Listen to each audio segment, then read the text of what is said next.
Welcome to Dan Really Likes Wine, and the third week in which we're spending time on Dan's epic wine route, the route I take parallel to the Absa Cape Epic mountain bike race and visit wine estates through which the race meanders. This year, some really good territory. We've spent a week in the Hemel-en-Aarde Valley, but there's such great wine there, I figured why not? Let's do a second week. I got to visit a number of top estates and spent some time with a number of the winemakers, and they really are making collectively some exceptional South African wine. We start this week with wine from an estate called Ataraxia, and this, their Chardonnay.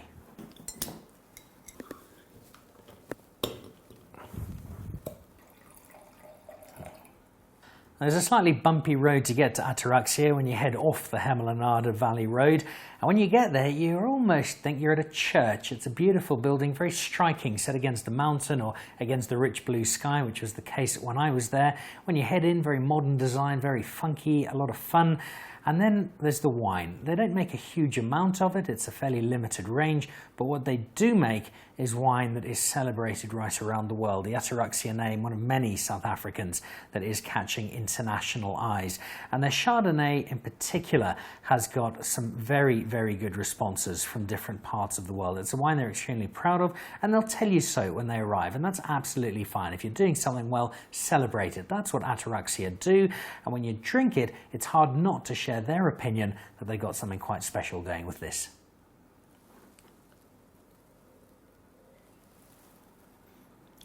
So we tend to think of two wines mainly in the Hemel-en-Aarde Valley. One of them is Pinot Noir and the other is Chardonnay. And while I tend to lean to Pinot Noir, I'm openly prejudiced in my love of the grape. A good Chardonnay is exceptional, and this is a very good Chardonnay indeed. It's a deep, rich wine. There is plenty of butter to it, but there's also, you almost feel like you're eating the wine. It's just got so much to it, such a nice big wine, and like so many good Chardonnays, one that's really just beginning its lifespan. This is just a 2015. I've got a fair amount of it. Much as I'd like to keep drinking it over the next little while, I'm going to hang on, keep it somewhere and bring it out in a few years' time and see what's emerged from there. But already it's showing signs of being a really strong, rich, powerful Chardonnay. Next up, Bouchard Finlayson, and if I say Bouchard Finlayson, you're almost certainly thinking Pinot Noir or Chardonnay, but they do make some other wine, and this in particular. Now I know their wine well, but I know it all the better after being on the Epic, because I was lucky enough to have lunch with David Finlayson. He's one of the grand masters of South African wine. He's a lovely gentleman. His knowledge of wine and just his knowledge of life in general, extraordinary, and he's also a very warm-hearted and generous man. He sat me down and entertained me, gave me lunch, and gave me a vertical tasting of some of the finest Pinot Noir I've ever had. It was a wondrous, wondrous selection. But I also had the chance to look beyond the bigger names, the stuff we really know the estate for, and the chance to try some of the wine, maybe not as famous as the Pinot Noir, the Chardonnay, but in many cases just as good. A lot of wine people I know absolutely love the Hannibal, and it's a really interesting blend. You'll forgive me for using the notes. It is Sangiovese, Pinot Noir, Nebbiolo, Shiraz, Barbera, and Mourvèdre. So a great selection, not a hint of Bordeaux to this at all, and it's something that's made with a great deal of fun. It's a different wine, and it's a blend of some really cool grapes with a fantastic and really unique combination.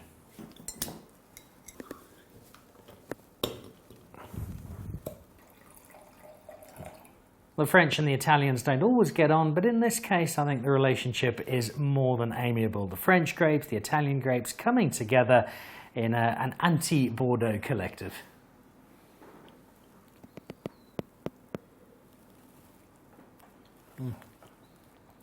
And it is a glorious wine. All the pieces of the puzzle coming together in one beautiful bottle. The Hannibal doesn't get nearly as much airtime as the Pinot Noir, as the Chardonnay. It's a slightly more charismatic combination. It's a delightful blend, and it just does justice to the magic that's being done in the Hemel-en-Aarde Valley by David Finlayson.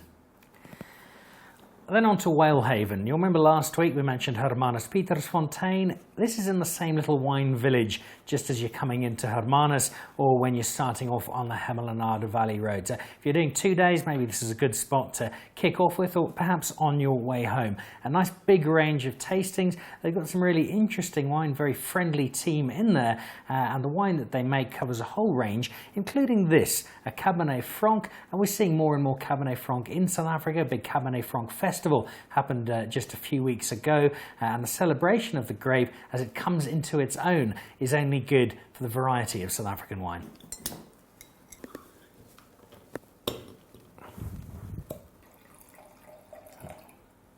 You'll see on the label, there's a sticker there. This is a Cab Franc Challenge winner. Now, there was a time when winning a South African Cabernet Franc Challenge was a bit like an American team winning the World Series in baseball. There weren't any other contenders, but that's changed a lot now. There are a lot of people making Cabernet Franc, guys like Bouchard, the guys at Warwick making some terrific Cab Franc, and then there are the guys at Whalehaven.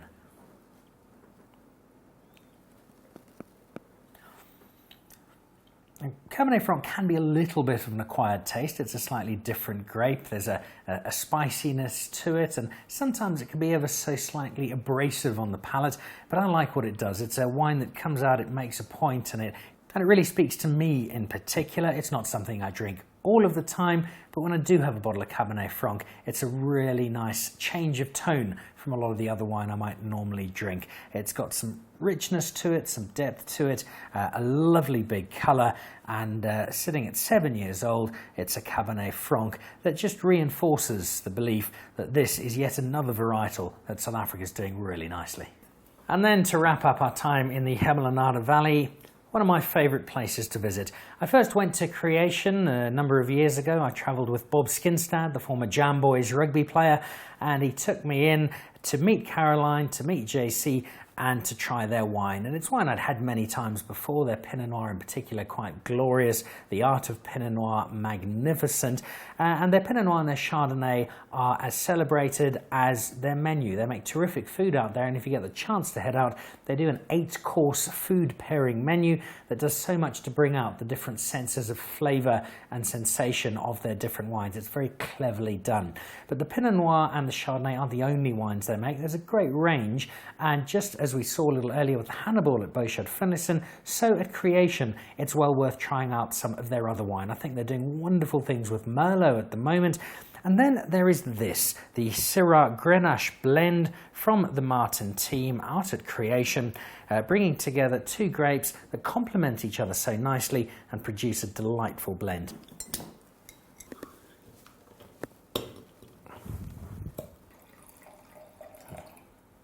Now, Creation was one of the best days of the Epic in terms of where we were. My job as part of the commentary team is to set up stand at one of the vantage points, welcome in the spectators, and celebrate the mountain bikers. But I think I spent most of the time celebrating the wine instead and telling everybody who was listening just what good work they do at Creation. And not just with wine. The Pebbles Project, the charity that Caroline drives so passionately, is changing the lives of children in the valley. I had the chance to go down and meet the kids, to see the little school, and to see where money being raised from Creation and from the Cape Wine Auction, an event I'm very fortunate to host, is going. And those kids are benefiting from people going through Creation and from buying wine like this, the Syrah Grenache blend that just pays tribute to the scope of wine that JC and Caroline are making.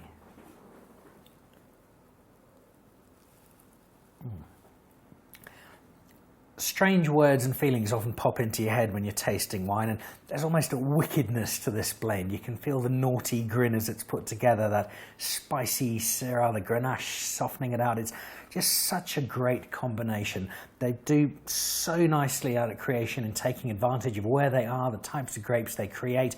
And yes, Pinot Noir and Chardonnay flagships, and rightly so, but this sits right up there with what they do. It's a really good blend. It's got so much texture to it.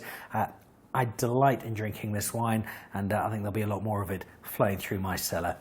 as I suspect there will all the rest of them. That Ataraxia Chardonnay, drinking beautifully now, but still got time in the bag. The Hannibal from Bouchard Finlayson, waving a flag to say, you know what, there's more than just the Pinot Noir and Chardonnay here as well. Whalehaven, some really interesting wine and a nice team to go and meet. Their tasting centre's a great spot just outside of Hermanus.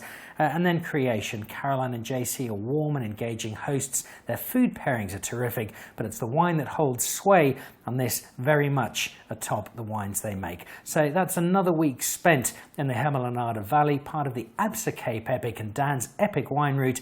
It's a tough job, but someone has to do it. Cheers.